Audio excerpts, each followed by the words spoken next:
all, we are not licensed professionals. You know, we are just here on this roller coaster called life, trying to be better friends to one another, trying to be better human beings on this planet. If you're tuning in, we are not opting out of therapy. We are not advocating that you listen to us and not see someone who is licensed and trained to help you with day-to-day life on how to cope and deal. So we advocate for therapy a lot here. We believe that everyone has something to talk to somebody about.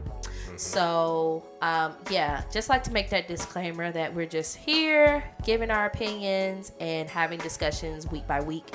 And we're hoping that, you know, maybe you can find something useful, or if at least find a little humor in this terrible, terrible rock we call the world. In other words, if you listen to our advice and you get popped in the mouth, don't at us. Yeah, don't at me, because you may get popped in the mouth again.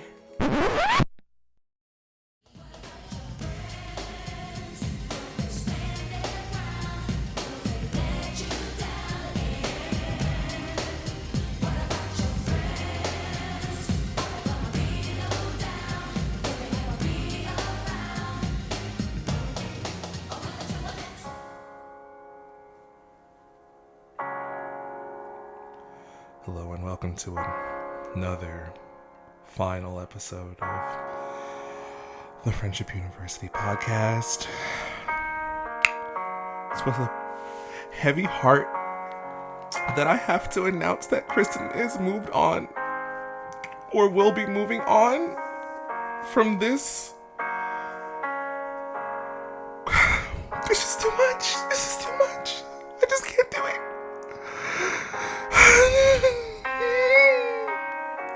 It's been a ride, but my friend, my Kristen, my raggedy ass friend will be leaving us for greener pastures. And I just want to take a moment to just really just celebrate Kristen. Just celebrate the fact that she will be moving out of Georgia. So she ain't going nowhere. She's alive. She's right there. And very well. You killed me all. First of all, in the name of Jesus, I will not be going to greener pastures anytime soon. I'm very yet much so alive and well in health. I'm like, you just killed me off the season. We was watching the episode of a sitcom, and there I was. 1 minute I was there, the next minute you were gone. I may as well have just disappeared. They were doing the thing on sitcoms where they do like a bunch of flashbacks of you or your best moments. Probably a silly moment. Yeah. Probably probably flashbacks to one of the moments that you helped me like go through like crying and stuff. So it was one of them rom-coms where the mom passed away. You get these flashbacks of her running on the beach and right. up under Always the covers. Always videos of her under the covers. Under the covers. Always under the covers. They're always under the covers, and oh, she's so surprised. Yeah. But welcome to another episode of the Friendship University podcast in person. Yes, we will be moving to a new format. Very soon. I spoiled the surprise. Mind you, we'll get into it eventually, but I wasn't planning for us to do another in-person episode, so I was planning that entire introduction for like a week, and I wasn't going to waste it now.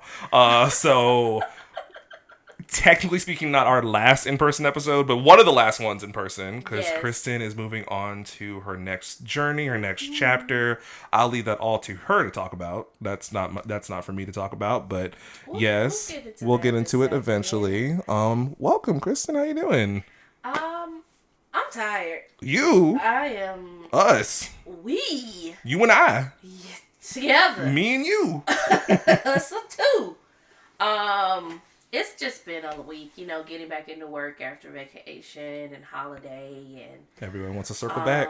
And I'm gonna just be full transparency, like my boss is on my back right now. You on my back, and some of it is for good reason, some of it is just a little whatever. But I'm not complaining. They're a good one.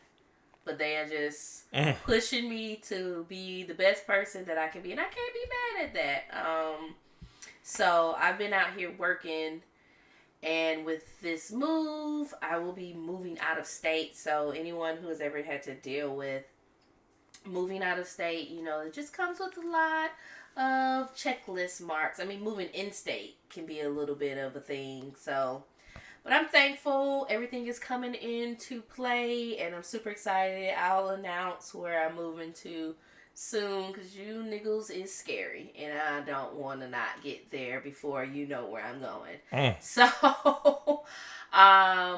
but outside of that, I went to the Hawks game yesterday, which was super fun. Come on, hockey. Hawks basketball, Atlanta team. Sports ball. Got it. Good game. The Hawks, they have their seasons. I would say right now they're maybe like in the middle. They're not bad. They're not the greatest. They still have some time to potentially work up their game. I mean, we really won't know who's going to playoffs till closer to like All-Star weekend. So in line, a few months away. So they're in line with every other Georgia team, aside from Atlanta United, because they make us proud. Yeah, I was gonna say if we're gonna rank teams, it will probably be the Braves, Atlanta United. Reverse those. No, the Braves is good.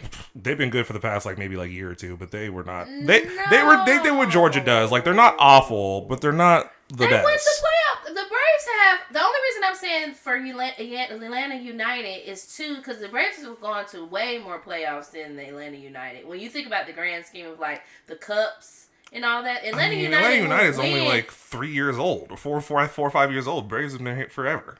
So they got time. Atlanta United is probably coming up on closer to 10 years. Atlanta United been here since 2015, maybe? And the Braves have probably been here before we were born. Yeah, but I'm just saying, if we're going to think about it in this grand scheme of, who makes it to the larger platforms, the Braves are a little bit better, in my opinion. And they've been good. They have some really good players on the team. Honestly, that's like talking shit about Georgia fans. Anybody who likes a Georgia team, that's like talking shit about, because to be fair, I mean, Georgia, they all experience the same problem. We're not good at, I'm not going to say we're not good at a lot. Yes, so I would say the Braves, Atlanta United, then the Hawks, then the Falcons, obviously. Yeah. Last, they just got rid of Arthur Smith, which was the head coach, so that may make a difference in our season. We'll see. But the Hawks, I mean, the reason I said they're in the middle is because probably about 4 years ago, the Hawks were one of the best teams in the league. Playoffs, going, winning, do it right up under Golden State, which is interesting because Golden State's not really at the top right now. But they ain't terrible. They ain't no Detroit or anything like that. But we were there. They were playing. Oh gosh, I just got off track because all that talk about it. Let me see who they were playing.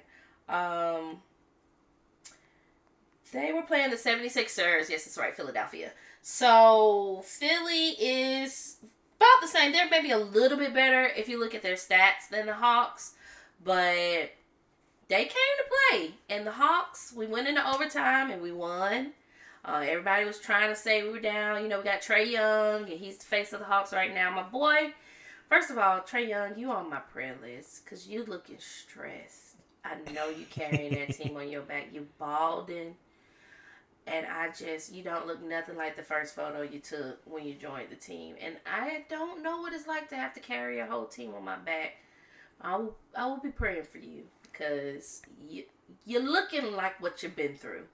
But he was looking stressed. And the crazy part was he had the lineup on the side, a fresh lineup. Mm-hmm. But then he looked like Chucky from the Rugrats at the top of his head. And then the middle was kind of balding a little bit. So I was just oh, you going through some stuff. He didn't look nothing like that when he joined the team.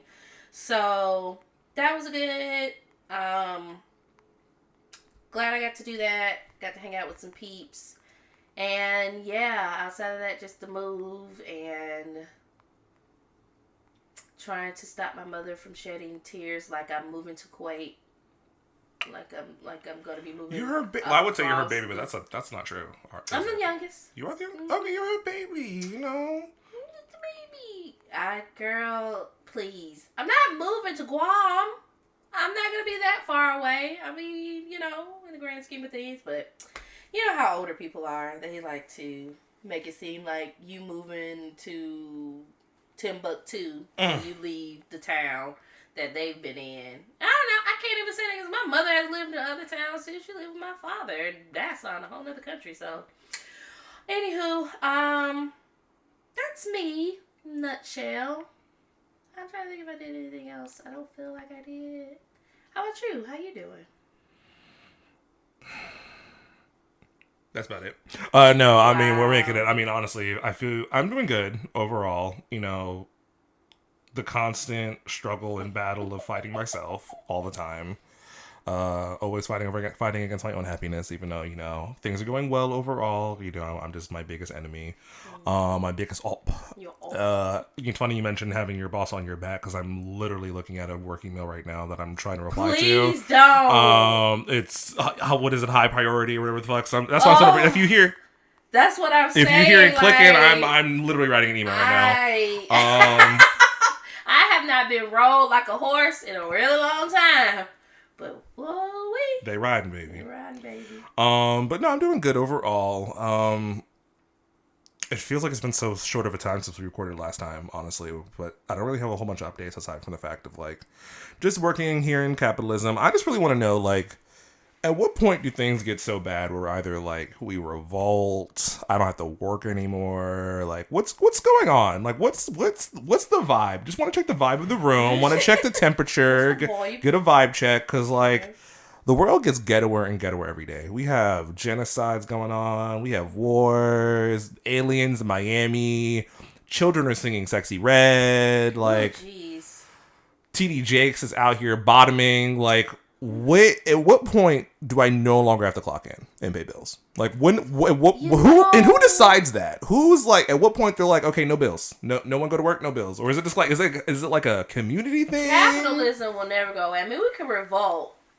Would we win? I'm not sure, but because I thought the January 6th insurrection was the day I had to stop working. But meanwhile, I was working while it was happening. That had nothing to do. If anything, the January 6ers were trying to prove that they wanted to be able to still control the White House to be able to in turn control society. Well, we don't know why they were there. They weren't revolting to try to prove to patriotism and capitalism that we don't want this anymore. I mean, do you want a civil war? I want to not work.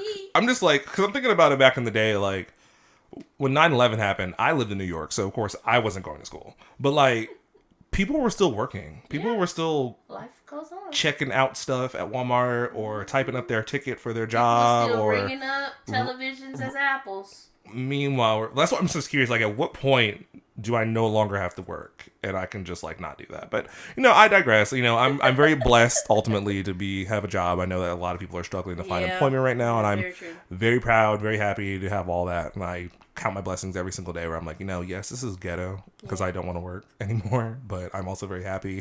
Get this DJ. I mean, you'll still be working, but get this DJ thing off the. We're working on it. My current partner is really pushing me to, like, follow that. So we'll see where that goes. We all trying to get retired, bro. Why is it always on me to y'all need to start popping out pussies? Hey, because why am I the only one doing all the work? Rafiki, you last on the list. There's 2 people before you who gonna get cashed out. I just want you to know that. There's 2 Why checks. do I have to be the one cashing though? Y'all this was gonna happen. This was gonna happen. You give me the check, and then I'm gonna do what I'm supposed to do. And then I'm going to make more money, and then we're just going to have a conglomerate of money. You see how that work? Everybody going to be successful. This is too much pressure. My family be like, oh, we know you're going to be the first millionaire of the family, and y'all, you need the DJ stuff. Why am I the savior? Why do I have to save us? I'm going to be the last one saving us. I'm going to be right there. I'm working towards it, too. We both working but you got to work, too. I work every day as a black man in this country. Every day is a job. Every day I wake up and I have to work to survive, to live. 24/7. Living as a black person in America is a 24/7, 365-day job. It's never. I go to sleep, I'm working. I wake up, I'm working. I'm working right now. I'm like, they could bust down this door right now. It'd be a wrap. I'm right in the line of sight. But anyway. Ooh-wee. Yeah, no, the DJ, I am, it's funny you mention that because on, like, a serious note, I I have these phases when it comes to working, and it comes up with a slightly larger ferocity than the time before it happens. Like every time it happens, it gets stronger every time. But I really am at my wit's end of like working for other people, helping other people build their dreams, clocking into someone else's job, being I'm all over the place. Being told what to do and how to do it and stuff like that. I mean, there is nothing wrong with working a 9 to 5 or working for somebody else. Like, get your bread. Everybody if it makes you have happy, their own thing, right? And that's fine. If it makes you happy and you get your money, knock yourself out. I don't really care what you do. But for me, someone who wants to lay in bed until I feel like getting up, someone who just doesn't like being told what to do, somebody who really doesn't like being told what to do by white people specifically, I'm good. I'm ready to do my own thing. I'm ready to whatever that looks like. I have a few ideas floating around in my head. It's just a matter of putting those ideas into actual practice. But this past time, like I said, this past week's been kind of ghetto work wise, and I was just like, I really don't want to do this. Like, I just don't want to do this, which is crazy because, like, there's all kinds of businesses out there. So I know it's possible. It's just a matter of, like, stop being so fucking scared and just, like, going for it. And here's the thing. People are like, oh, don't be afraid to fail. Like, you know, don't be whatever. I'm not afraid of failing. Here's the thing. I don't mind failing. I hate wasting my time. Mm-hmm. So this applies to relationships, friendships, jobs, whatever.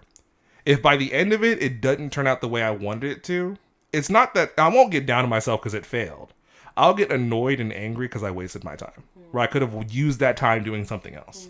So that's really what my biggest issue is. I'm working on it through therapy. Like I said, it comes out in like a few different areas, including like relationships. Like, does anyone want to get cheated on or lied to or used? No, of course someone wants that. But like for me, it's not so much that. It's just the idea of like, damn, all this time we spent together just went down the drain. I'll never get that time back. I could have used this time with somebody else. Like, so that's kind of where it hits me with. It's like, I don't want to waste my time. Like, I don't want to go down this this journey of DJing or starting a business. And then, 10, 20 years pass and like, it didn't really go where I wanted it to. And now I'm like, damn, I can't get those 10, 20 years back. That fucking sucks. Like, I don't mind if it doesn't go the way I want it to. I mind that I just don't have that time back. Yeah. Like, I wish we lived in that movie with, was it Christian Bale, Leonardo DiCaprio, Justin Timberlake, with the watch. Like if I could pay for some more time, I would probably.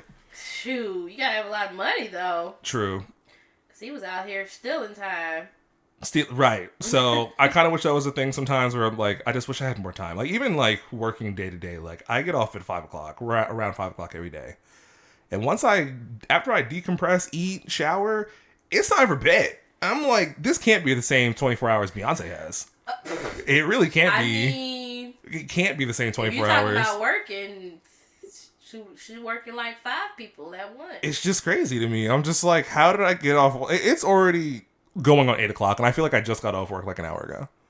And then when we finish this podcast, I'm going to go home, take a shower, and go to bed, and then do it all over tomorrow. So, like I said, every time this comes up, it just gets a little bit stronger. Hopefully that'll just tip me at one point and be like, you know what? I was gonna be like Steve Harvey and quit my job, and if I'm homeless, I'll be homeless. But apparently that's not true. So you know what? But I will be like Steve Harvey and hopefully get $3,000. You can be a Tyler Perry, live out your car and do your DJ thing and do all of that jazz. You got a pretty comfortable car. Here's the other thing about that though. Like I would love. I mean. The idea of having a struggle story, like, oh yeah, I started from struggle and I was sleeping out of my car and I was eating canned tuna for 3 months, and I just made my way. It sounds super insightful, not insightful. It sounds super inspirational and cute and stuff, but I don't want to struggle. I don't want a struggle story. I don't want a struggle story. And I don't feel like I'm going to have one. I want it to be my own particular struggles, but not that kind of struggle. Living in my car won't be a part of that I'm story. Good, personally. Like, I would like to be like, oh yeah, I came from a middle class family. And everybody don't, and that's a good, I'm glad you brought that up, because that's a really good point, because everyone feels like in order to be valid or have some kind of voice in this society, you have had to go through some type of like ultimate trauma to like almost knight you into the ability to be able to speak on issues. And that is just simply not true. everybody's story isn't that they came from the slums and that they pulled themselves up from their bootstraps. Everyone has their own struggles, and my struggle could look different from yours, but it will resonate with someone. But not everybody's going to be like, yeah. And take Chance the Rapper, for example. He grew up with a dad, and he said that's the reason he felt like he could do anything. His story wasn't, I didn't have a father, I didn't have a mother, so I was out here hustling and bustling. No, his dad told him, you can be whatever you want to be, and I'm going to support you. And that love from his father made him feel like he could go out there and do whatever he wanted to do. Right. So, like, it ain't always got to be, I was Orphan Annie, and did nobody love me, and if that's your story, for sure, I get it. But if that's not, what I'm saying is, if that's not your story, do not feel bad, and don't disqualify yourself because you feel like you haven't gone through enough, or you don't have enough trauma on your plate to be able to speak on specific topics. So don't go out there looking for it and trying to be in the streets like, some people's sons who swear they from the streets, but you had it pretty made. You had enough money to buy yourself some giraffe teeth. So, like, I don't know what people want. But anywho, yeah, I get it, man. I get it. We just gotta, like... Here's the thing before you get into it. I'm going to be rich. Yeah. I just don't know how it's going to happen. Either I, will sue the ever-living shit out of someone for everything they own. Period. And you'll be about to come up. Seriously, either someone around me will get rich, and by extension of them being rich, I'll be rich. Mm-hmm. I'll sue the pants off of somebody. Baby Walmart or job. Since I met you. I told you my whole mission at one of my jobs was to get my boss to call me a racial slur, so I could sue the company. I was literally like, let me piss this person off enough where he'll be like, let me just drop the N-word. Get the person on Zoom recording and be like, bloop, gotcha. And next thing you know, I'm a millionaire. Because, no company wants to smoke. They'll settle out of court before they get taken anywhere else. So, like, here, sign this NDA. Here's a couple mil. Shut the hell up. Leave us alone. I need a company to hush me up with money specifically. Or I'll get rich myself by my own merit and hard work. or I'll hopefully marry rich or, something along those lines. Like, hopefully the ones where I don't have to put a lot of work will be the ones that come to fruition. Like I said, I say this all the time, I want to get the most amount of money while doing the least amount of work. So I feel like it's either going to be lottery or suing somebody. So if anybody wants to call me the N-word who works for a very lucrative company, hit me up. Text me that I'm the N-word. We want to do it together. Okay, you can get us on a Zoom. Tell me my life is meaningless or something so I can put you on blast on Twitter so I can get this money, okay? Don't slip up around me. I'm waiting for a wet floor with no sign. With no sign. Oh my goodness. If we'll figure it out, because the working is not for me. You know what? Speaking of, so I know you heard about the Alaska Airlines fiasco.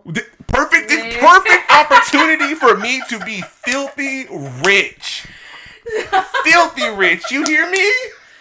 So if you haven't heard, on a recent flight on Alaska Airlines, a piece of their door blew off mid-flight and it flew to the back. There's a video of it. I don't believe anyone was injured, but the door was punctured, and so the oxygen bags dropped, everything. I think they had to do an emergency landing, all kind of stuff. They're offering those passengers $1,500 each in flight credit back. They're going to get their money back. Not even cash. Just $1,500. I'm not sure if it's credit or if they're going to get their actual money back, but I do know it was just $1,500 for a cash value, which would probably be gift cards. And then the reimbursement of the money that they paid for that flight. Thoughts, Miki? Lots of them. Lots of them. So first off, I know you probably saw it was like, dang, why couldn't it be me? First thought, yes, why couldn't it have been me? Because the way I would be lawyering up, I would be on the phone with 411 PAIM on the way down, okay? Hello? Oh my God. I have to file a claim. John Nugget. What's his name? Alexander Chenard. All them folks. Call me Georgia. Cameron Pantaluga. You hear me? I'm calling all them bitches. But anyway. One call, that's all. That's all. I'm pretty sure that's just auto accidents too. I don't know if they handle aviation, but they will be called.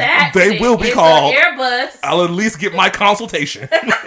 Not as if it's money there, they'll find it. They'll find it. So, few thoughts with that. One, of course, I'm very happy everyone is okay and alive and absolutely. safe. That was. I read somewhere or saw on TikTok where, like, thankfully they weren't at an altitude where a lot of people, you know, if you don't know, planes are pressurized to make sure you can breathe and don't pass out when you're in the sky. I feel like that's pretty common knowledge if you know anything about planes. It's why your ears pop and stuff when you come back down, because it's like depressurizing and stuff like that. But anyway, thankfully they were not at an altitude where the suction and change in pressure sucked everybody out, because they were any higher up. Apparently, if they kept traveling for like 5 or so more minutes or whatever, they would have been at the altitude where if that door came off, then people were out the door with it. They would have been gone with the door. I feel like that's probably like when they reach like that 30,000 altitude, something like that. They start to like coast. Yeah, the coasting altitudes where that would have been a real big problem. I did see in whatever. It was at a level, though, where, like, some of that stuff kind of happened. Like, cell phones flew out. Apparently, some lady had... Are they going to get their money back for the product? Probably not. Apparently, some lady... My Louis Vuitton bag flew out, if that's the case. My bag of $5 billion fell out. You can't prove otherwise. What's the max amount you can carry cash? I had $10,000 cash on me. Gone. It's gone. Into the sky. And I demand my money back. Immediately. And my apartment city right next to also me had a bag. $10,000. Okay, we don't believe in banks. We carry our money in 2 bags. Because you're gonna be the fool to put your money in these banks. But when they crash, you don't get your money back. Then who are you gonna call? See, it's not our fault that your plane's faulty, and we're the ones who are wise enough to carry the cash that we need to get by on the day. Give me my money. Give me my cash. Cash. My Rolex, my MacBook, my 15 Pro Max iPhone. My 2023 car. My car is gone. My car. What am I supposed to do? What am I supposed to do? Make it makes my 401k is gone, girl. Everything. What am I supposed to do? My job, all of it, flown out the window. So what are you gonna do to compensate me? So, again, really happy everyone's okay. Apparently, some lady did have to hold on to her child for like dear life because he was small and he was closer. He probably would have been out the window. That is crazy. When I tell you, not only is my money, my car, and everything else I own is gone, but my child is gone too. A lesser woman would have let that child go. So kudos to you, lady, for not seeing the bigger picture of you being able to sue that airline. Okay, because the right mother would have pulled the seatbelt. Oh my, Timmy! Oh my God, Timmy, come on, no. Meanwhile, turning your partner, we have a life insurance policy on him, right? Oh God. Anyway, thankfully everyone's okay. I didn't watch the video, but that is very scary. I don't think there wasn't a video of the kid, but it was apparently what happened. Gosh. After everyone's okay, also circumstantially, this must be an act from God. The people who were sitting in that row was empty for some reason. Like people just weren't sitting there. So someone probably would have lost their life, but just circumstantially, for once, a flight was not overbooked, and there was no one in those seats. Delta would have had they would have been gone. So, as far as the compensation goes, $1,500 in your money back for your flight. That's all they offering. I probably would get more. Well, here's the thing. So, one, no one's gonna settle for that unless you're just dumb, or you don't have, or you don't care, and you whatever. Like you're like, oh, I lived. It's fine, right? Because the way I would be on TV. I would be in these courtrooms. I would be on TikTok, Snapchat, Instagram. I'm telling you, flaming Alaska Airlines. I would have purchased the Wi-Fi at that moment to go live. Okay. On Instagram. Oh my God, y'all. I am live. Look at that. I'm on a plane, y'all. You see that? You hear that There's air? A hole in the plane. That's not okay, there's a hole in the side of the plane. Tell my mother I love her, please. I don't know what's going to happen. We'll see. And then all you would have saw is my phone fly out by accident because I would have threw it out of the plane. So the compensation is just a slap in the face, but I really feel like if you are smart, you'll push that for. Absolutely. I don't know how much you really can push that for, but I would push that for the max amount. I will say, because it's such a weird, not weird, it's a very unfortunate situation. Thankfully, no one got hurt, including the people on the ground who could have got hit by a door. Let me tell you, before I get to that point, the guy the door fell in his backyard, I would also be lawyering up. Because what if that hit me?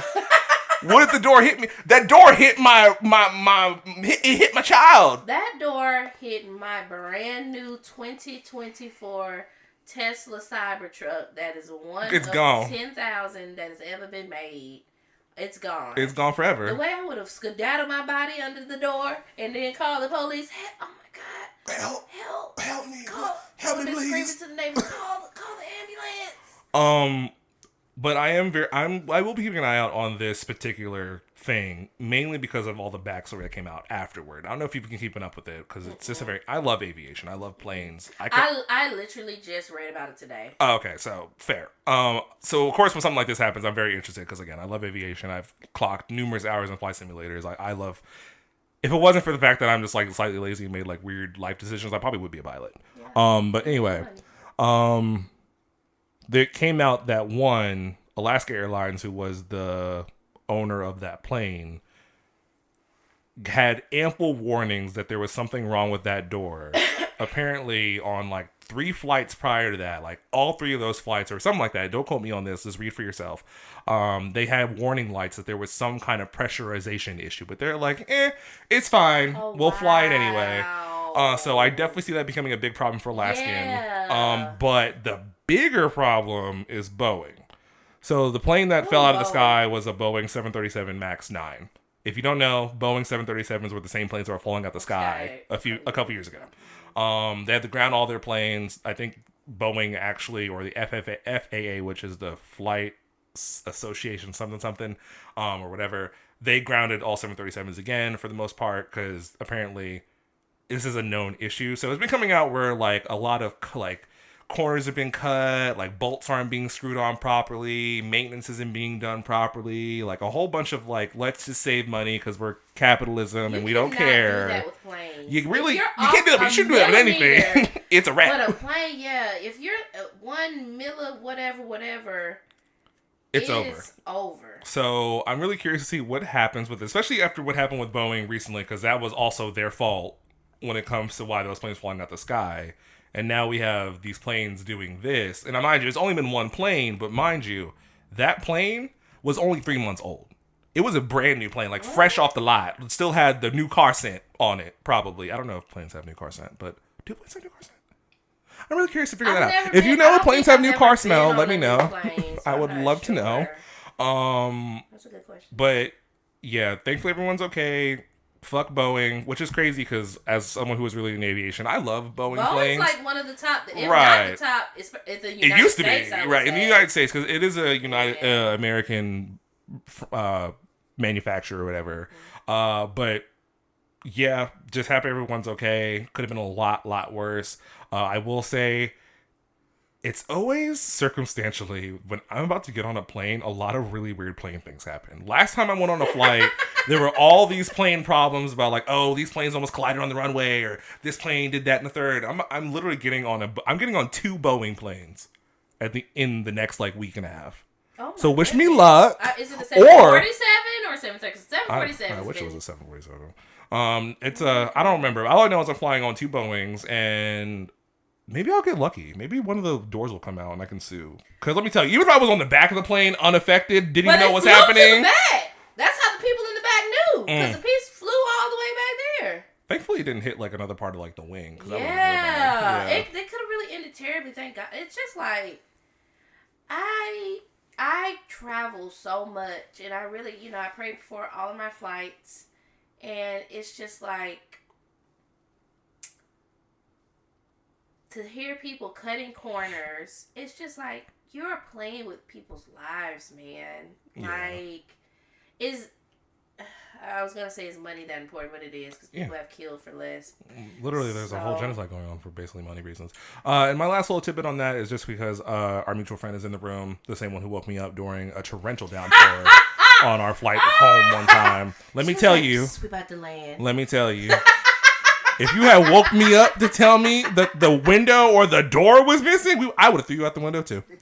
Don't wake me up for that shit. Let me die in peace. Let me go in my sleep. Die.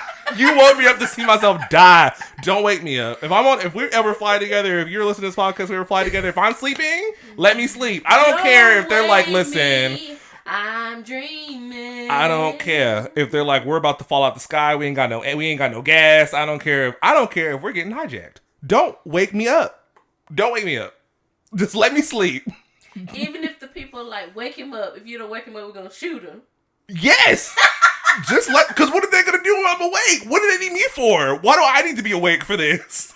I just hope that they don't try to do like a class action shoot thing. The only reason I don't they want need to to do sue them that, personally. Get that money. They'll try to talk them. People will try to talk them into doing that, like lawyers and stuff, because they'll be like, "It's less money for you, blah blah." But you don't get anything. Like you'll end up getting. Don't ever. bids. I mean, yeah, class action lawsuits because like, oh, I mean, because it sounds it's not big. that many people. Well, when you on the flight, it may be a little bit better because it's only. I think the Max 9 holds like 300 people, maybe. And it wasn't even full, so it could be better for them. But get y'all coin, cause each individual, class action lawsuits, you get your mind, like, oh, so and so got sued for $1 billion, but that $1 billion is divided by like 2 million people, okay. So it doesn't really matter.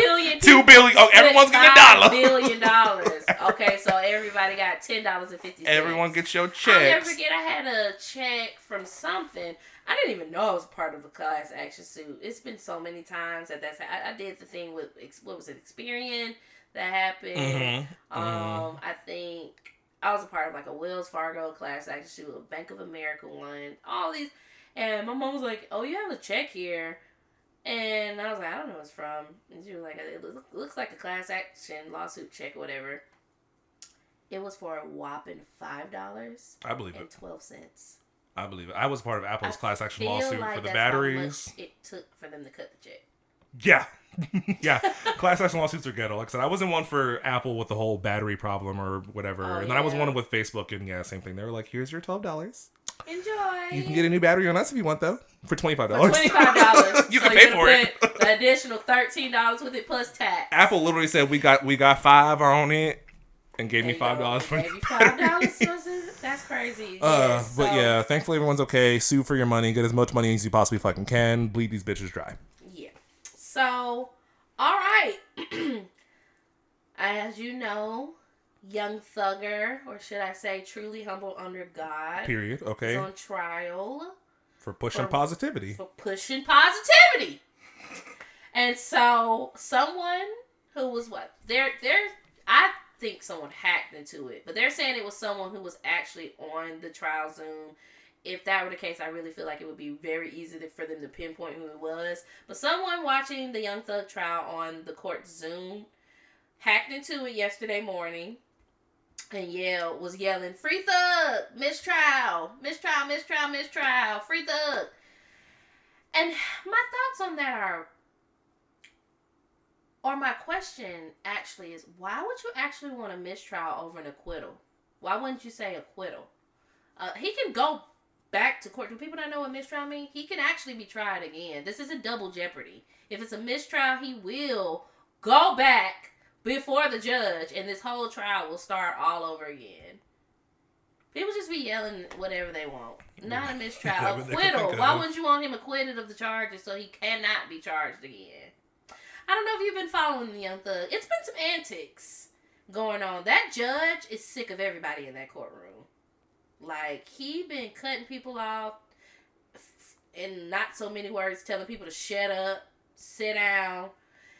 I think the prosecutor or somebody was supposed to do something. He said, "I told you all to do this already, and you came in my courtroom unprepared, and now you have to come before me unprepared." How do you feel?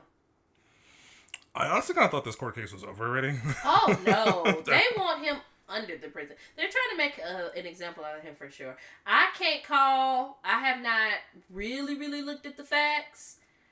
So, and nor am I in law. Do I practice law? Do I know law? Yes, I study it like on my own, and I have done specific things in it, but RICO charges, they spend years building those up, and the DA, they don't want that to just go away. You know how much money goes into them having to, like, study these people for all these years to get RICO charges? It's like going after the mob or the mafia. So, like, maybe I'm dumb, but I've been hearing this a lot in the news lately. Yeah. Between him and our former president. Mm-hmm.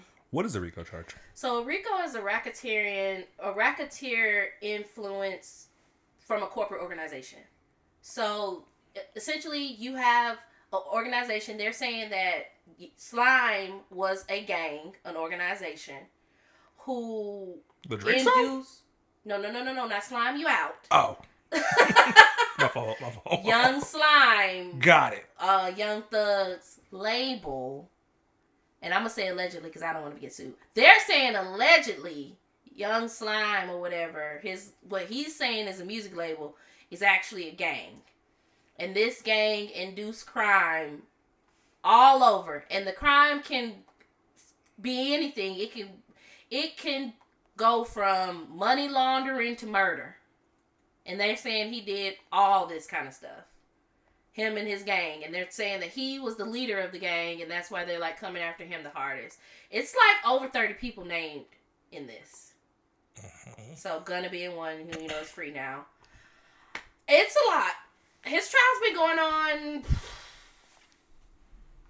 at least since maybe last August. Maybe last summer. They took a pause for a little while. And then it came back. But yeah, he's well, good luck to you, I guess. And also, so actually, bringing back to what you were saying, people who be like, free my baby daddy, or free so and so, free murder, kill 74. Oh, I don't fucking know. Y'all need help. Because why are we freeing criminals? Some people deserve to go to jail. Some people deserve to serve time. Not everybody. I know people get mistrialed all the time, especially people of color. I know that's the thing that happens frequently. You get accused of a crime and you go to jail or whatever the case may be. I know that happens a lot. So I understand where it makes sense and where it's warranted. But sometimes people are just criminals and need to go to jail. Sometimes people need to be in jail, and if they did the crime, they need to do the time. Oftentimes you need to do the time. Not all crimes created equal. Yeah, sure. Old boy selling the 3.5 of weed. You probably don't need to serve time. Free my nigga. Boogie T.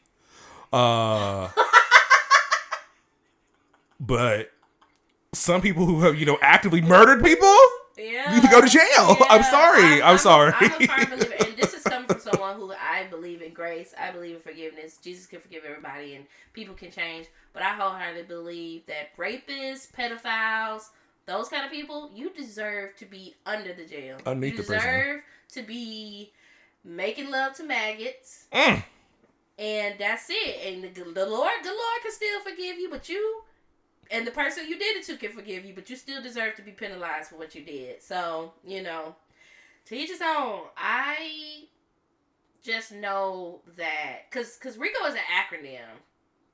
But that's the charge that they go for. And I want to say it's relatively new when you think about, like, charges. Like, it came out, like, the 70s or the 80s. It started with, like, around, like, the Black Panther. It sounds like it. It sounds racially motivated. Yeah, so I just know, like, people always try to... How do I say this? I personally feel that we as a society feel like we have a scale and balance thing that can happen. Like, for every bit of bad I do, I can do good and it'll weigh out. And that's not the way life works. So people be talking about, oh, this person did this in society, they did this for the community, and they take care of all these kids, and they do that. Yeah, but Uncle Johnny was also a rapist. So, like, he may have been the pastor, and he may have, like, housed all these orphans, and he may have fed the community every Thanksgiving for 30 years, but he also raped a lot of those orphans he was taking in. So, like, that good and that bad, that don't weigh out. Right. Or, like, such and such Bobby feeds the community and takes care of all his kids and all his baby mamas and other people's kids, too, but he also murdered a child of another mother who now no longer gets to see their child. You have your kids that you take care of, but they don't have a child to take care of anymore because you murdered them. Murder. So, it's just like, you gotta just really weigh it out. I don't know. It's been a lot. I've been watching highlights of that trial, and it's all over the place. Like, honestly, and you were talking about this earlier, if I was the judge and he would have came up with that truly humble and a God. Prison. You're wasting my time. You're playing in my courtroom. You're wasting my tax dollars. And this is a sacred courtroom, okay? This land you're standing on is to protect and serve, okay? I have a duty to the people in this room, and you are playing. Would you like to be in prison with him? Gotta go. Because you're playing. Gotta go. Okay. I will be taking you to prison. I don't even care. Okay, lock him up. This is why y'all don't want me at... Well, I ain't gonna say that because I do plan to go into politics one day, so never mind. Speaking of rappers, Donald Glover will be playing young 21 in the upcoming, I guess it's a biopic of him in his career. Did you happen to see a photo of him? What he looked like playing 21? No. Let me look it up real quick. Actually, because before you told me about this before we got on the podcast, and I was looking up. I looked at 21 Savage's face because I was just like, I'm 95% sure those two people don't look alike at all. But you know, if we're just casting random people to play us, I want to be played by. Let's see here. Who would I want to play me? I want Henry Cavill to play me. If we're just picking people, just random people. Okay, at least they both look. What? The same complexion. We can put them in blackface. I was gonna say at least they both were black, but blackface. American Dream, the 21 Savage. Hold on, it's called American Dream. Now hold a damn minute now, because that is the Jackson 5 American Dream title, and you better not be trying to, okay? Because wait a damn minute.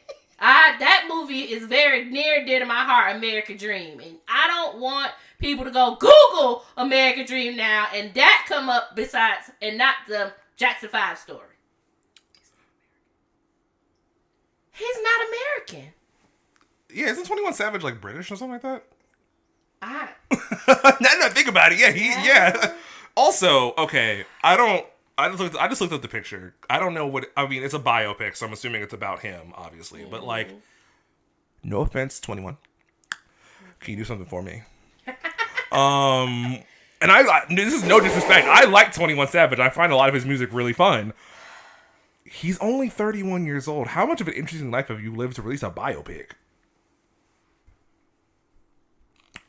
We got a lot of viral moments, but that's it. What we gonna do? Watch TikToks for 2 hours? What are we doing? Like, no, this is no disrespect. The fact that he's not American is taking me out. Because that's the title of the movie. Maybe that's a play on words. Maybe it's like he wanted the American dream of like being he wanted to go to America and live the American dream as a black producer. Like maybe, you know, I'm just saying. Outside of the fact that he's worked with some very notable artists in his life, and maybe I just don't know enough about 21, aside from the fact that he's not American. I don't know his life. I don't know what he's been through. Maybe his life is super interesting, and a biopic will be a lot of fun. But you know what I think this is?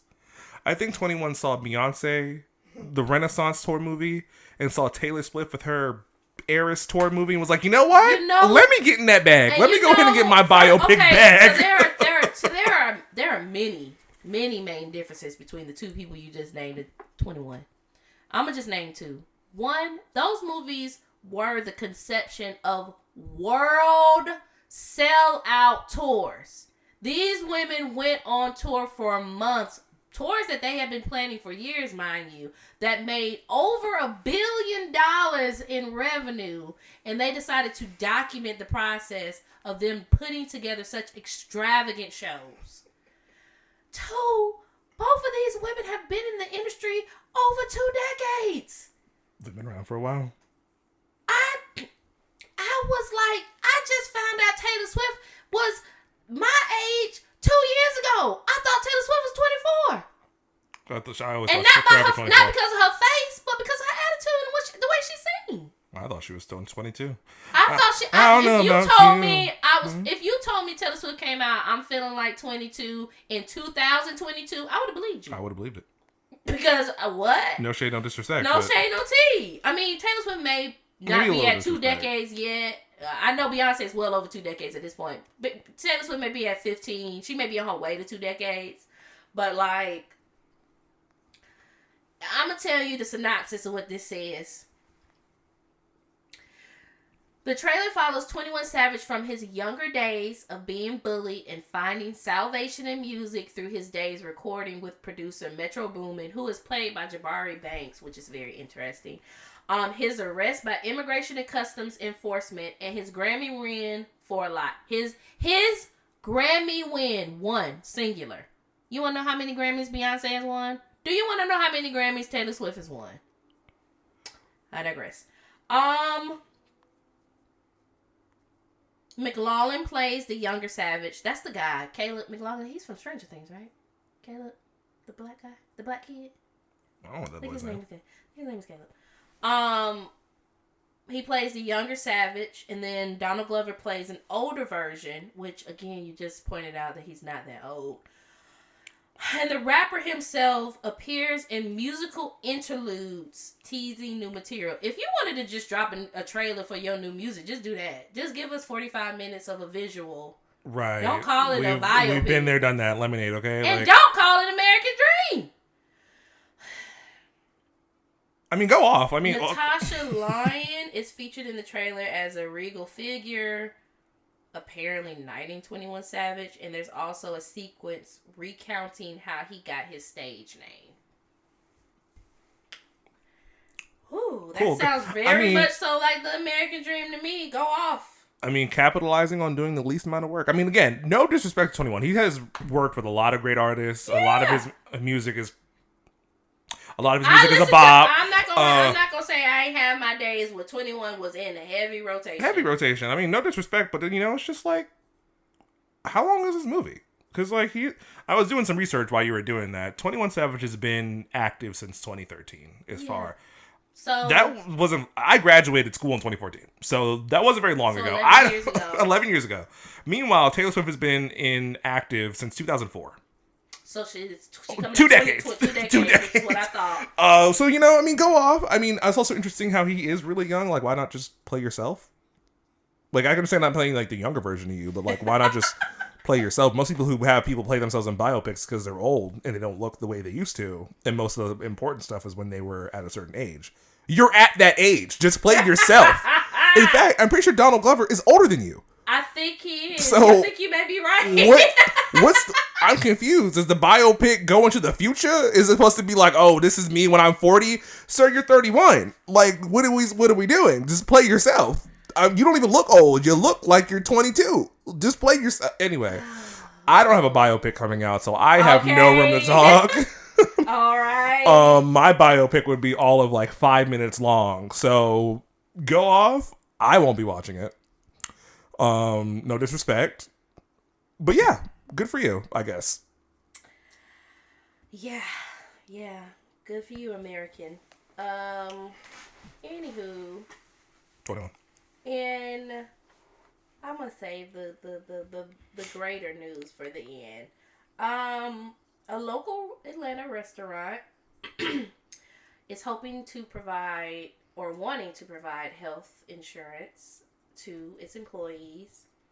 So the way that the owners are doing this is that they are adding an extra 4% charge to every customer's bill. I don't know. Should I say the restaurant? I don't know. Man, you can easily Google it. Just say it. I don't care. Yeah. So Jin Chan's. Never heard of it. It's in Cabbagetown. I've actually heard of it. They do pizza and Asian cuisine. It's owned by an Asian woman and her white partner. So and it's been around a while. I would say. I feel like I've at least known it to be around at least for 5 years. So. My initial response was to flame this person, but I don't 100% hate it. Yeah.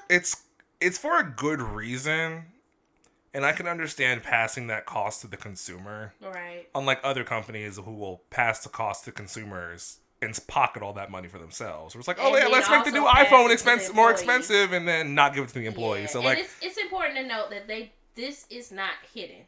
It's on their website. It's on your bill. They're not secretly. It's on the menu when you order. So the only reason I'm is kind of why don't you just eat that cost? Like, I'm sure the owners of this restaurant have plenty of money where they probably could eat the cost to pay their employees more. So, like, maybe not. You're right. I don't know what's in the coffers or whatever. Health insurance is expensive. True. So I don't hate it. I think it's for a good reason. Healthcare, especially here in America, is not the best. So if you can help people out, you should. Again, I don't know how I feel about passing the cost to the consumer. Yeah. I mean, I guess it also kind of makes sense because they're. Yeah, Like I said, I'm okay with it. Probably splitting it because 4% is not going to pay for it. Right, it's definitely not. So maybe they're just like trying to. Maybe it's a fund, like this amount of. Maybe they'll match it. Like, okay, we get this amount of money, then we can match it there, and then we can give fair health insurance. I don't hate it completely either. I feel like my digression with it is the fact that they have to do it at all. It's just like, why is health insurance that expensive? I don't understand why health insurance is a thing at all. I mean, I obviously understand why health insurance is a thing. I'm just saying I understand we have to pay doctors and stuff like that. But at the same time, I'm like, why? Grab. It really is. It's kind of like one of those, like, I know why it's important. I know we have to pay doctors to do their job and stuff like that. But I kind of just wish, like, everyone should have equal access to medicine and pay these doctors. To pay, right, exactly. Like, it's just kind of like one of those, like, I just wish everyone could just have health care. Yeah, like, at least some kind of, like, basic health care, right? Like, it doesn't have to be extensive to where if you go to the dentist and then you have to see an orthodontist, all that's covered. Right. Or you need, like, an expensive surgery. But if I need to get a checkup, if I need to get antibiotics for something, if I need basic prescriptions to get over something, like, right, why can't that be offered to the common man at some kind of, like, if not free, reasonable cost? Right. So, I mean, I usually like to keep the government out of things, but I kind of wish, like, the government would handle the paying the doctors, and it doesn't matter. It goes into the whole free healthcare thing. We can go to a whole conversation about it. But yeah, I mean, like I said, I don't 100% hate this move. Again, I kind of wish that the company would just eat all the costs, opposed to pushing it to the consumers. But I also, like I said, look at other companies that constantly increase their prices and don't give anything to the employee. To their employees right. Out there just living struggling. On prayer. So, go off, question mark? I'll say go off ellipsis. Maybe more to come. Jonathan Majors, who you may know, has done his first interview after his guilty verdict for, I think it's a misdemeanor assault is what he got. He was charged with domestic violence and battery and other stuff. He got off with a misdemeanor. Let me not say he got off, whatever. Let me be politically correct. He was found to only be guilty of the misdemeanor assault. Of his ex-girlfriend. Mm-hmm. So he did his first interview. And he was asked about his beau, Meagan Good. And what he thought about her and how everything was going through the trial. And, it started off real nice. He was like, she's an angel. She's heaven sent. Mm-hmm. Just been by my side. I couldn't have asked for anything more. Love that. And then this is where it went downhill. He decided to play into that fetishization of black heroines, and he said that Meagan Good held him down like a Coretta. You can't see. I looked over into the invisible camera that's non-existent. I had to look at the audience and make sure that they were hearing this. Because what? I just don't understand why. So I don't know if you've seen it. This is why it's catch-22 in my eyes. This is why people can get away with what they get away with, because the internet, especially predominantly black people, are so quick to make things so funny. We really minimize it. It's a coping mechanism. Really. Yeah, it's a coping mechanism, but then it just like kind of gets a little bit diminished. Because if like, I'll get to that. So it was like people were like, "Yo, that's crazy! Like you can't be saying stuff like even Bernice King, Coretta Scott King, I think she's like either the youngest or the second to youngest daughter, came out and was like, you gotta stop doing it. Like, my mother was known for so much more. She had her own life before she met my father. She was already known in the civil rights. She was a part of the reason he went into civil rights. Like, right. But there's a video of Halle Bailey from Chloe Halle Bailey. I was like, who? I was like, not Halle Berry. Of her in her color purple costume, so you could think about what that looked like back in that day. Right. And she's twerking. Right. Like dancing. And they were like, this is what he... That's what he wants. That's what he wants. That's what he wants. He wants like a reverse thing twerking. I don't understand. So let me go ahead and start. Do you want a Martin Luther King to hold you down? No. Like? I'm good. Okay. No offense, MLK. I'm good. No offense. It's just, here's the thing.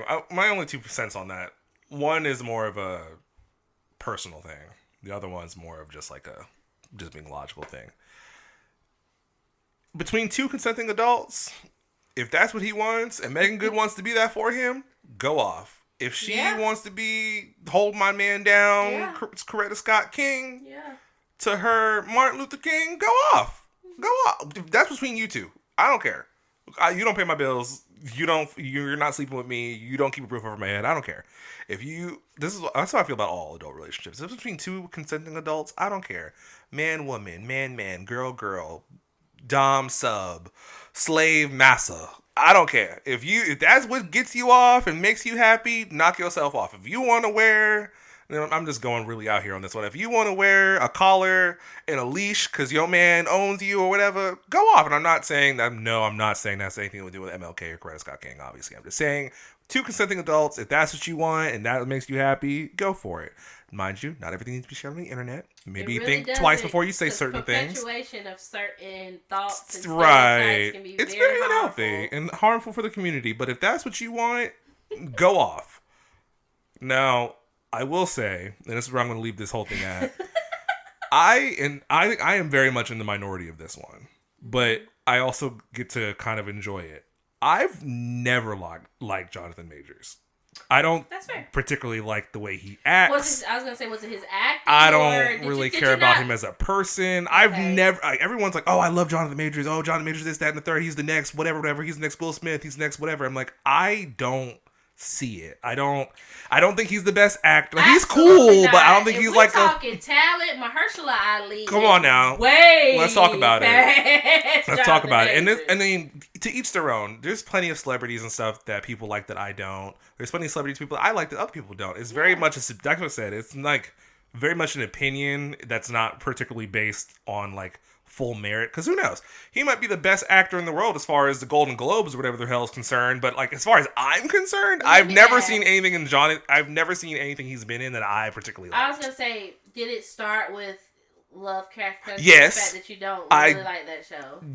I don't dislike the show. Okay, I dislike the show. I mean, it wasn't. It didn't. It really didn't do it for me. Lovecraft Country, which is fine. I feel like people. I appreciate people who are like, now. It's a whole other topic when you just have to let people know, I don't watch this, I don't watch that, or blah, blah, blah.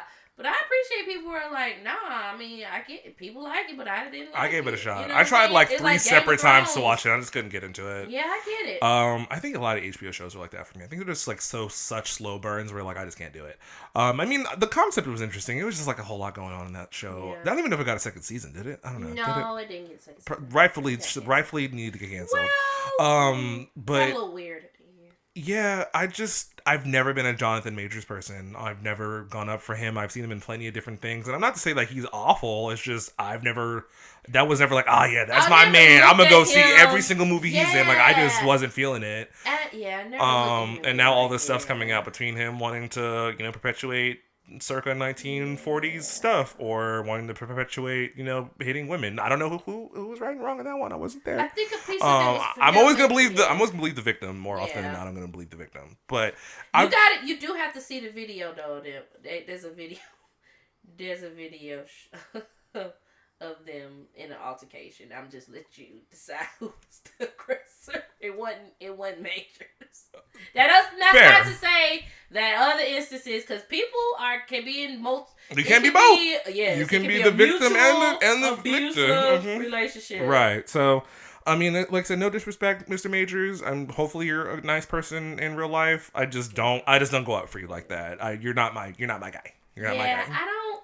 What I find pretty peculiar, and this is no shade to him or his looks.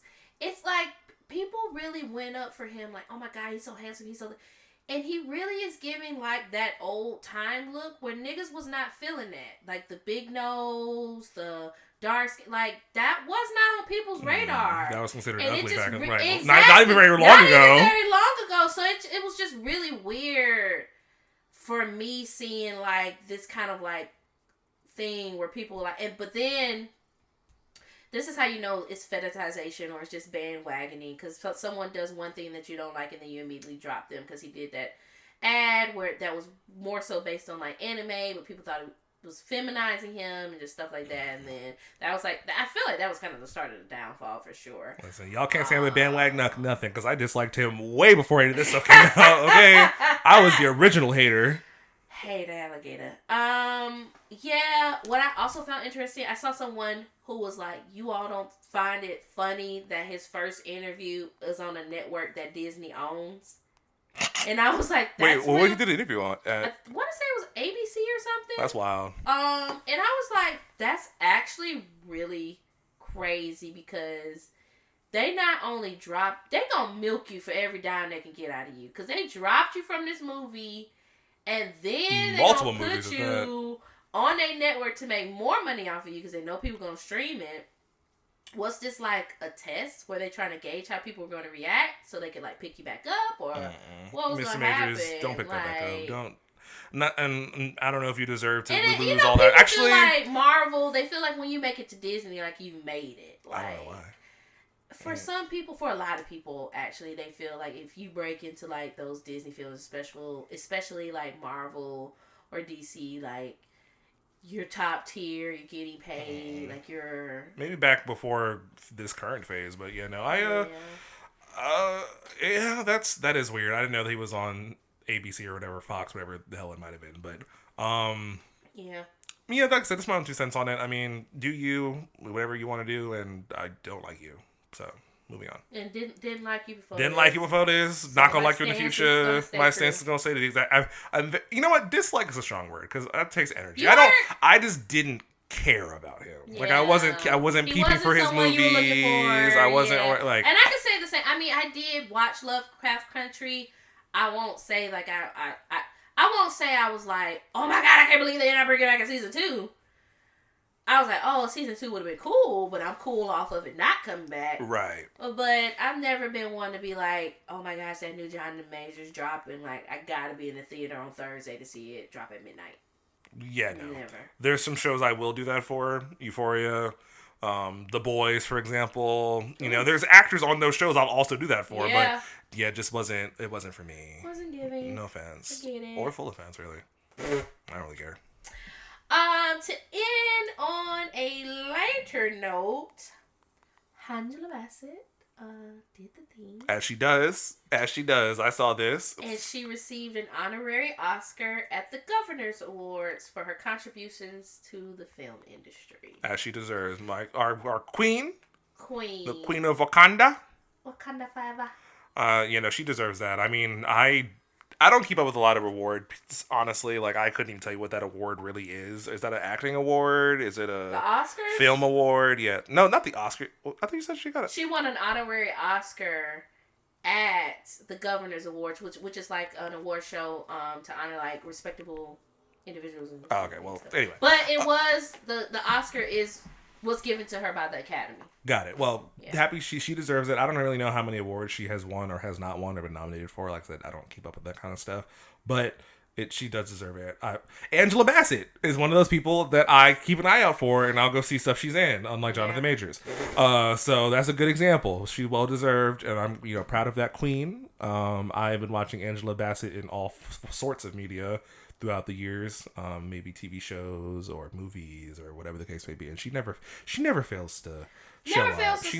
Serve and show up and give give 100%. everything. Even if the Yeah. movie's not 100%, Angela Bassett's gonna give it her 100%. And I can honestly say I really don't feel like she's been in any film where you're like, I was anything like, oh, that was bad. We're like, yeah, I don't really like that. Yeah. I think the weakest movie I've seen her in recently probably would be Wakanda Forever. But And even that's her in because- that even her in that movie was phenomenal. Still, yeah, I would say that. Like the movie too. wasn't, and I'm not saying the movie was bad. I'm just saying, like, as far as her accolades go, I would probably say as of recently that was probably one of the weaker ones she was in, and she was still phenomenal as an actress in that movie. So Yeah. go off, Queen. You deserve it. Angela Bassett did the thing. The only thing I'll say about this is it's like it's so interesting that people will like honor you down. Like you think about these people who get these awards when they get older. And tonight we're honoring such and such, and this person gets this award and tribute to this person because, and it's just like, what makes us so discouraged from giving people their flowers when the time is there? It's like, how many roles has this woman played and Y'all get got the point, passed right. up for Oscars? Not even been nominated. Like, everybody agrees that she should have won an Oscar for What's Love Got to Do with the Tina Turner Story, for sure. But she's played so many other roles too, and it's just like, Mama's got range. She can play a lot of. She and can now hit she's it. getting, and I'm not taking away the diminishment, or I'm not trying to diminish the honor of an honorary Oscar.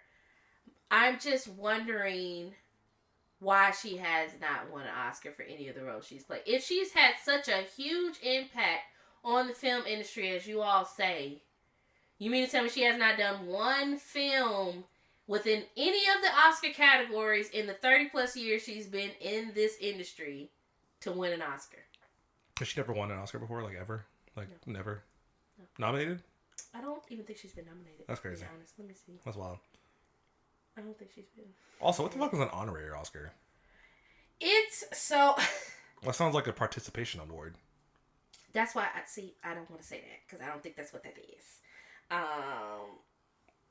I because feel like that because- is kind of what it is. So I- I feel like no, I've got an because it came honorary from- something when I was in high school for just showing up. Like what? It's so the Governor Awards is like, let me see. So let me actually see what the Governor's Awards are, because I'm not highly familiar with it. It's so many award shows out there. Damn. Let me see. Mama is 65. That's crazy. So the Governor's Awards is a presentation held annually. It's a ceremony hosted by the Academy of Motion Picture Arts and Sciences in Hollywood. 3 awards that signify life achievement within the film industry: the Academy Honorary Award, that's the Oscar, the Jean Hersholt Humanitarian Award, and the Irving G. Thalberg Memorial Award. So it's only 3 awards given, which is pretty intense. And she won the one for the Academy. And it's given by the Academy. So, And we know how they don't like black people. So I mean, nominated for Oscar. I mean, so she did get nominated. She did get nominated for What's Love Got to Do with It. She was nominated for Best Actress in a Leading Role. Remember, she also was nominated for her role in Black Panther this past year. She got passed up for that. I think that may have been her only 2 nominations for Oscars. Well, she's won multiple other awards or whatever. But yeah, so congratulations to you, Mama. And we hope that your work is continued to be revered throughout time, because it has definitely made an impact. It's definitely changed the trajectory of where some people's careers have been able to go. So, back to the moving thing of me moving to another state. I just thought we would sit here and maybe discuss like any funny moving moments that you have. You've helped me move a couple of times now. You won't be helping me necessarily move all of my things across state, but you've also helped a lot of people move their things. You're I'm like, about to open a moving company. you're like an honorary mover. Maybe that's your millionaire. That's my honorary award, mover. Got it. Also too, like, I wonder, I know we've discussed like long distance friendships, but I thought maybe we could get a little vulnerable and kind of talk about what you think may change now that I'll be living in another state. Or what you're like, what's your hope? What's your fear that may happen? So, any funny moving stories? Let's start with that. This one, it's not really funny. It's just kind of like cute, I guess. When I was in high school, I helped my friend Greg move. He was moving out of his hometown, where I moved to. But anyway, it doesn't matter. He was moving away, which was really sad. Greg's one of my best friends, so him moving away was kind of sucked. Mind you, hindsight, he moved like 45 minutes away, so it really wasn't that big of a deal. But it also was kind of like, oh, boo-hoo, my friend's not gonna be here. Anyway, so we were helping him move. It was me, him, his mom, and 2 or 3 of our other friends who were helping move. And the move was going pretty well. Mind you, we were moving a house, and mind you, we were all like in high school, so like, you know, we were not full grown men yet, but you know, we were doing the thing. We were helping move or whatever. It was a group effort. We're guys. Right. We're men, right? But they had this fucking, had to be made of like steel plated mahogany or some fucking shit. I don't know what the hell this desk was made out of, but the desk had probably older than you. It probably older than me, you, and everybody else in this room. The desk, it was so fucking heavy. Like, even if we took all the stuff out of it, we took the papers out, the files, the drawers, and everything. That shit, between 4 people, felt like I was lifting like 50 tons. It was so. You lifted it by yourself, or he no, it had to be a group effort. It was no way for any one person to lift it. It was. I don't even know how it got in the fucking house. I don't even know how they moved it in the first place. Probably was delivered. Had to have been delivered by the Hulk and Superman combined. Had to have lifted that together with the help of Wonder Woman. I don't understand why it was so fucking heavy. But anyway, here's the thing. Here's what made it kind of funny but kind of ghetto. Where Greg was leaving from was a 1-story house. But we had to move that dresser to the second house, which involved stairs. You want to know where that dresser would have been? Right there on the first floor? Let me get to it. So the initial plan was to get the desk, whatever, upstairs into one of the rooms. We fought with that damn fucking dresser for what felt like 5 to 6 hours trying to go up them fucking stairs. It took so long for us to try to get it up the stairs. So much effort, so much work. We gave up. And that dresser desk thing was right downstairs. And at some point, we just said, fuck it. I'm not doing this anymore. Okay. It was summer. It was hot. We were tired. We were sweating. We were gross. We were hungry. We were teens. So, of course, we were already naturally angry anyway. We were like, you know what? Fuck this desk. I don't give a shit. We left it shit downstairs. Hindsight, I mean, it's not the funniest story in the world, but I just think about like the amount of effort and energy went into moving that fucking desk. It's like we got everything on the truck or whatever, and we were was I driving the truck? I don't know who was driving the truck. We were driving to the new house, and we all looked at each other and we were like, y'all, we have to move that fucking desk again. We were dreading it. We waited till that was the last item we moved because we were like, we don't want to touch that fucking desk. That's crazy. It was ghetto. My only other like interesting moving story was probably when we moved you last time, or the time before that. Yeah, I forgot about I might have told this story on this podcast before. Maybe I didn't. But Kristen, a lot of people know this. Not many people know this at all. But Kristen has superpowers. What? Kristen can somehow bamboozle you I didn't bamboozle into anybody. doing her work. I'm very upfront about what I need. But here's the thing. You word it in such a way where it doesn't click in your brain until after it's happening. So I have a lot of proof of this. Maybe I'll make it like a segment. The times Kristen has bamboozled me. I've never bamboozled you. I've been very upfront and honest about what I need. Here's the thing. Let me explain. So Kristen was moving out of one of her previous places, and we were moving her stuff to a storage unit. Yeah. Kristen told us, hey, during the move, I'm going to go toward this place, but I'll be right back to help you guys finish up moving.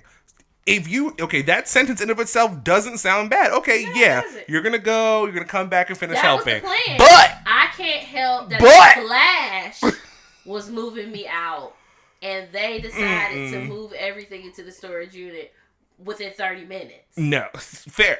No, not fair. See, she's doing it again. See, she's doing it again. She's trying to manipulate me in my brain. I'm not. She's doing it. She's like Aquaman with fish. She be like, you gon' believe it's not bullshit. Me. So anyway, so she bamboozled us yet again because it's not the first time that she bamboozled us. She bamboozled us the time before that. And like I said, I'm making a segment the times Kristen's bamboozled me. But anyway, so we were moving her stuff to the storage unit. She hops in her vehicle and is like, all right, well, peace out, workers. I got things to do. I never said worker. Okay, and I never peace did out, the Blue Ivy peace either, because that's what they is doing. I never out. did that, and I never said peace out. But here's the thing, I respect it, because here's the thing, Kristen's gonna live in her. Let me tell you something. I'm gonna just interrupt you for 1 second. I'm gonna go to my friends and I'm gonna say, hey, this is what I need, because I would expect y'all to do the same thing for me, and I want y'all to be like, this is what I can do, or this is what I can do, and this is what I cannot do. So when I'm telling you this is what's up, I'm being very transparent about it. I never said, because I feel like I distinctly remember saying, oh, the place is like 15 minutes away from the storage. So it shouldn't be any more than like 30, 45 minutes. She was gone for hours. I was going for 8 hour. That was a long hour if you knew what we were dealing with. 1 hour. And let me tell you why I was going for an hour. It took me 15 minutes to get there. The person I was touring the property with did not show up for an additional 15 minutes. So I was waiting 15 minutes for them to even get there to tour the property. I toured the property, immediately left, but I toured the property. That was probably like 15 minutes asking questions, just talking to them, and came back. So it may have been 45 minutes. 45 minutes to an hour. I was going. I came back. The super squad, you know what I'm saying, Teen Titans Go, had already put everything into the storage unit. Anyway. You got entertaining. You got some entertainment. I would have preferred not to have been entertained. But I will. I'll get into it. But so yeah, Kristen will be bamboozling people. She has to do something. Make sure you read the fine print before you say yes. There's no fine print. I'd say all of it. Anyway, so so yeah, there's that. But anyway, so during the move, which I will say, before I get into the story of like why this is an interesting move, and I still have videos. I know y'all. Maybe we'll post the videos. Looking around like, where the hell? Trust me, we'll get there. Shook we were. So before I get into it, I never thought about that before until you just said that. I will say, shout out to the people that love me. I got friends. You're welcome. It'll never happen again. Anyway, so I will say, your move helped me get over a breakup, because the very night before I was broken up with, and we ended our relationship. So between me helping you move in the hot sun and the things that transpired during that move, I didn't have time to be sad. When I showed up, I was in tears. You know that. Mm-hmm. But come the end of it, I was like, girl, that was crazy. That was wild. What happened? So anyway, I don't want to talk about it. Anyway, so we are helping Kristen move, and this lady is. I see her from the distance out of the corner of my eye, or long down the road, just walking down, you know. She didn't seem too suspecting. Like, yeah, she made it seem like she might have been a little high, but nothing crazy. Like, nothing would seem out of the ordinary. You know, we live in Atlanta. People walk around doing... You see people high. So we're moving her stuff. Things are, continuing on. We're towards the end of moving her stuff. Like, we have, like, maybe a few more items in the U-Haul to put into the storage unit. And the lady continues walking up, and then... That's when it becomes more apparent that she is on something. Yeah, she's high, but not on marijuana. Not on that Mary Jane. Okay, she was not smoking on that Pukilo. It may have been an early dose of fentanyl. Who knows? So the storage place is on one side of the street. On the other side of the street, there was a furniture store, I think. Whatever, it doesn't matter. Yeah. So initially she goes towards the furniture store. By that time, I can fully see her. Ain't got no shoes on, no bra on. She looks frazzled and all over the place. She walks towards the furniture store, and she's like trying to open doors. She's trying to open up every car door she could find. She's just pulling on random doors. Even people driving by.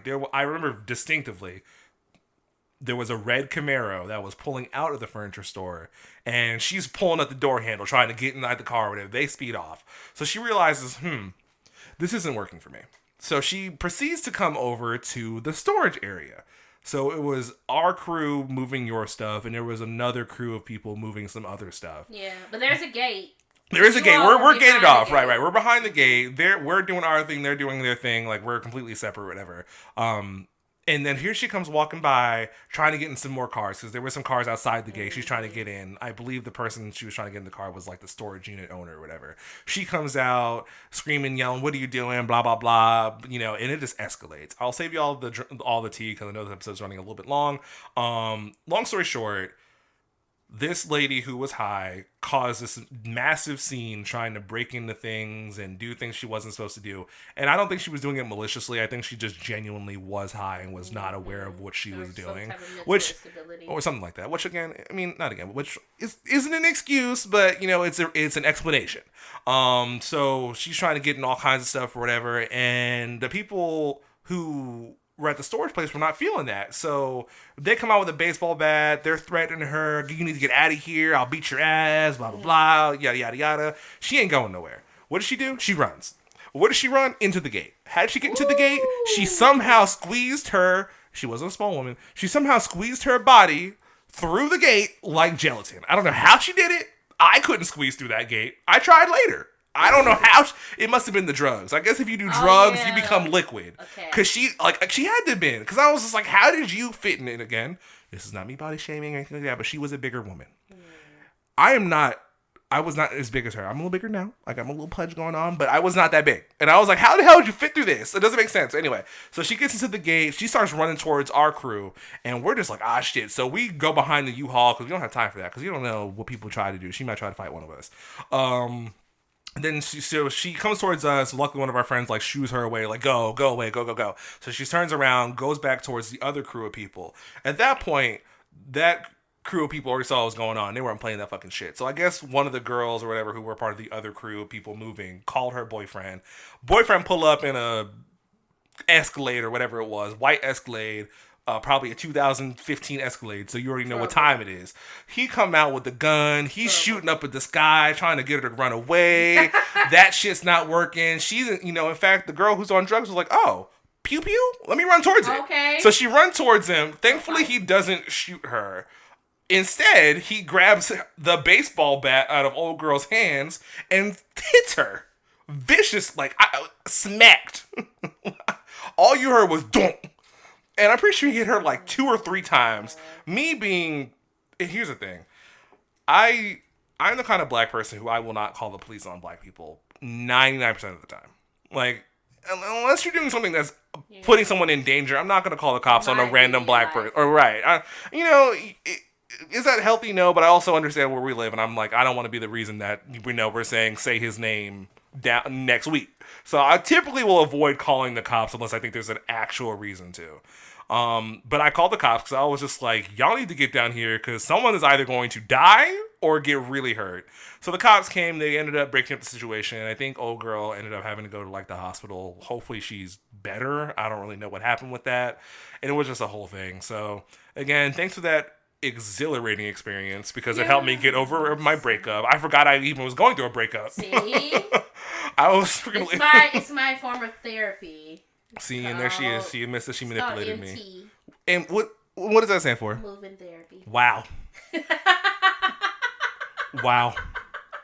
I know you mentioned this episode was running a little long. We can save those things because I have some things that we're going to go through too for next week. We can talk about what we're thinking about is going to change, what we're hoping doesn't change. I know we've talked about long distance friends before, but maybe we can revisit it now that it's coming up again in your repertoire. Maybe even talk about long distance relationships and how that goes. I do want to answer your question because I think it is kind of like we can definitely make this a 2-parter if we must. But to answer your question as far as what I'm concerned about with our relationship and how things might change, genuinely nothing. I have had friends move away, and I've been so heartbroken over it and so sad. And sometimes things do change. Sometimes things do change where like they leave, and like you figured you're gonna be friends for a while, but it just kind of like doesn't work out that way, or life happens. They have a life over there with friends and stuff like that, and I have my life here and stuff. So, depending on who it was, I could potentially be sad and be like, oh, boo hoo, I'm never gonna see him again or whatever. But like when it comes to you, I'm not terribly concerned. One, we kind of had like a pseudo long distance relationship already, seeing how I don't live as close as I used to. Yeah.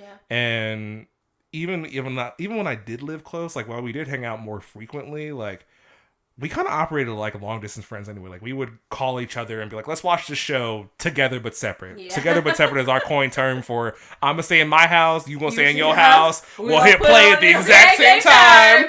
I gotta go to the bathroom and 1, 2, 3 pause. Okay, what time are you at? I'm at 5 minutes 23 seconds. Okay, let me catch up. Okay, so like I said, I'm not terribly concerned about it. I mean, will I miss your presence? Of course I will. Will I never see you again? No. Absolutely. Of course I'm gonna see you. I'm literally gonna see you in like a month from now to go see Nicki Minaj. So. Okay. And also to go see Kevin on stage. So I'll be here. I don't know a lot about the area you're moving to. Aside from the stuff you see on TV. So really excited to, come visit, get immersed with the area. I have a lot of friends who've moved out there. So, if you need any connections or want anyone to keep company or whatever, let me know. But yeah, no, I'm not worried about it. I've also have had a lot of really successful long distance relationships from a friendship standpoint, not a relationship, like not a romantic point of view. I think you said your standpoint on romantic relationships, long distance is a no. For me, it's a no. But friendship wise, like I can handle that. Because you need your backbone. Thank you for joining on an episode of the Friendship University podcast. We're done. But you're not wrong. But yeah, no, I'm excited for you. Will I miss you? Of course I will. Will I be a little sad when you leave? Maybe a little bit, but I'm not. More than a little sad. I want tears. Oh, weepy. I don't know if I have that in me anymore. No, I mean, I'm just kidding. I think, really want that. I want everyone to be like.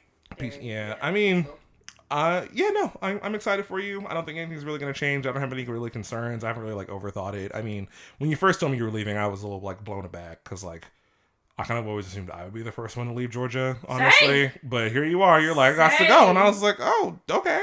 Now I'm doing the blue. Okay, now she's doing the Blue Ivy. All right. So yeah, no, I'm excited for you. You'll be seeing me very soon anyway, and nothing's really gonna change. I'm sure we'll still be like, hey, there's a festival in so and so. You trying to go? Like, what are we doing?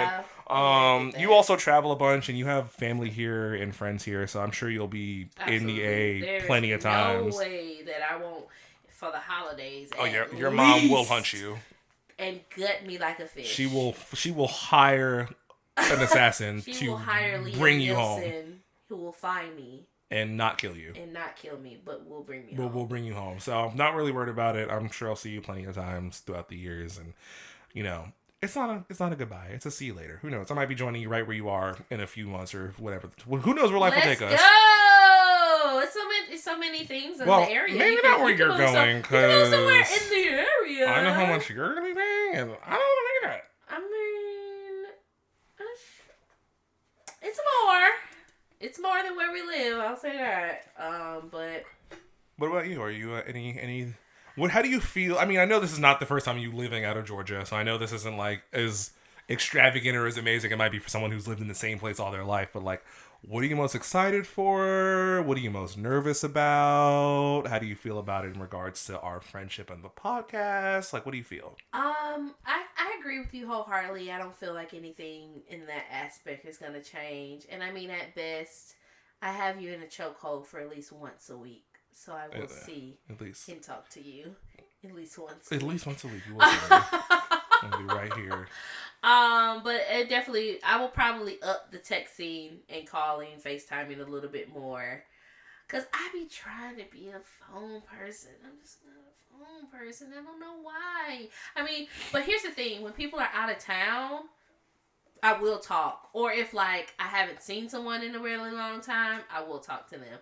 So I can pick it up. I talk to my family out of town a lot, so I don't feel like anything on that range is going to change for sure. I am excited. And it, okay, yeah. You mentioned like I have lived other places, but honestly, this is a little different. I consider myself a grown woman now. I'm a grown woman. Do whatever I want. I feel differently now because I'm just in a different headspace. Like where I want to go, the clarity on the things that I want, the purpose that I have. It's so clear. It's so different. Like moving away because I always knew that Georgia wouldn't be my last stop when I came back. I just thought somewhere else would be where I would be going next. Where I'm moving to, I have never in my life thought about living. Like, I was like, okay, Lord, I hear you calling and speaking. I'm going to do what you say I need to do. But, I'm excited. I'll say that. And I feel like it's the dawn of a new Kristen. Kristen 2.0. 2.0. I changed so much through everything that I went through last year with losing my job and being unemployed and having to go back into freelance work and just doing things and like really like, and not, this is not to say that because I had to, I relied on God, but really like strengthening my relationship in the sense of like, I know you'll never have me out here looking stupid. It's like, I knew I would never be the same person after that. And now I feel like this is just the next iteration of that. Like, I'm moving and I'm going to be going somewhere that I know people. Do I know people on the level that I know the friends I have here? No.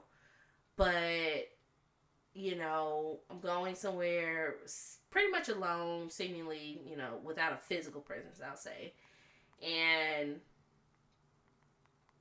just really taking it to the next level. I don't mean to sound like a MLM, but it really is like, you know how, I don't know if you've ever experienced like feeling like once you do a specific thing, there's like a breakthrough that happens on the other side of it, or like not necessarily putting your hope in it, but like let's say for instance you're doing like a half marathon, or you're doing like a triathlon, or you're doing something that is pushing you to a limit, and you know after you do that thing you'll never be the same. Like you'll know like once I complete this, I'll know I've been able to do this.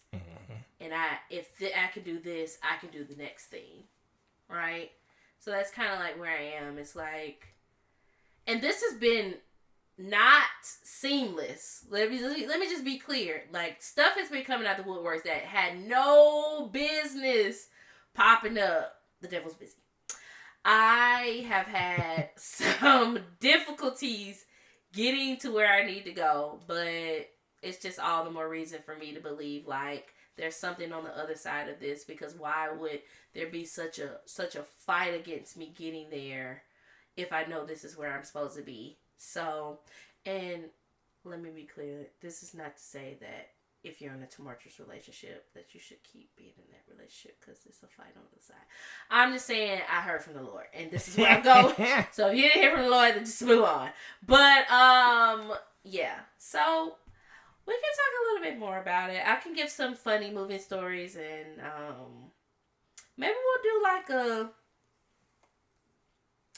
I don't know, like you can do your segment next week of the ways I've bamboozled you, and I can talk about the ways that you've bamboozled me. Come on, we're gonna read each other. Bamboozled each other. Join us next week for the roast. Join us next week for the friendship roast. That's what it's gonna be. We're gonna just roast the hell out of each other before we leave. It's gonna be, yes, because you know that's what black people do, especially us. We gonna read you down for filth, and then when you leave, you're actually leaving. And then it's going to be that. It's going to be all good. It's going to be all good. Because that's how we show our love, people. Any final thoughts, Vicky? No, just proud of you, friend. I'm so excited for your next endeavor. I need to get my ass in gear so I can get on your level. You're there. You just gotta do it, man. You're there. It's right. It's like right there. Right All you gotta do is if your foot just boop like this right, boop. That would be you. You'd be in the next round. Working on it, but nope. No final thoughts. I guess one little tiny thing. If you own or work for a large corporation and want to call me the N-word on Twitter, go ahead and do it. Or if you want to, you can do it in multiple ways. You don't have to be Twitter. You can call me the N-word on Instagram or TikTok. Send an email. As long as it's coming from your LinkedIn. work account or your work email with letterhead, that's all that matters. Yeah. Don't worry about what happens next. Yeah. I'll cut you. I won't cut you shit. I ain't cutting you no money. 7%. That's a lot. That's a small. If you make the right amount, that's a small price to pay to not have to work again. You gotta work for a big corporation. I need money. I need you to work for Target. And you gotta be Apple. I'm not trying to be elitist, but you gotta be of somewhat of a stature. Right. You have to be like a manager or like a director or something. Director, senior VP. Right. You gotta be up there making the big bucks. If you make big money and work for a big corporation, I need it in letterhead. Call me anything you want to call me, really. But I need you to send it to me immediately because I can see the breaks off of your company. We'll give you 3%. That's as high as I'm going. Okay. But yeah, anyway, thanks for joining for another episode of the Friendship University podcast. You know where to find us. That's it. Come on, socials. Our handles are all the same. It's at Funny Podcast. That's FUNIPODCAST. That's on Twitter. That's on Instagram. That is on TikTok. Soon to come with other content. You can also find us at friendshipuniversitypodcast@gmail.com.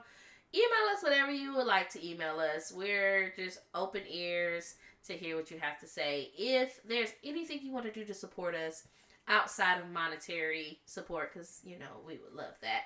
But if you cannot do that or you're just looking for something to do, rate us anywhere you're listening to. Rate us on Amazon Music. Rate us on Spotify. Rate us on Apple Podcasts. Rate us wherever you're listening to. Give us 5 stars. This will really, really help us to start to move up that ladder because we're the #1 podcast, baby. You got to get us up there to where we already know we are. So give us 5 stars. Leave a review, and it'll help to generate us to pop up for other people who may not be listening just yet. So we appreciate all of you, and we look forward to having another Friendship Friday with you next week. Peace out. Bye.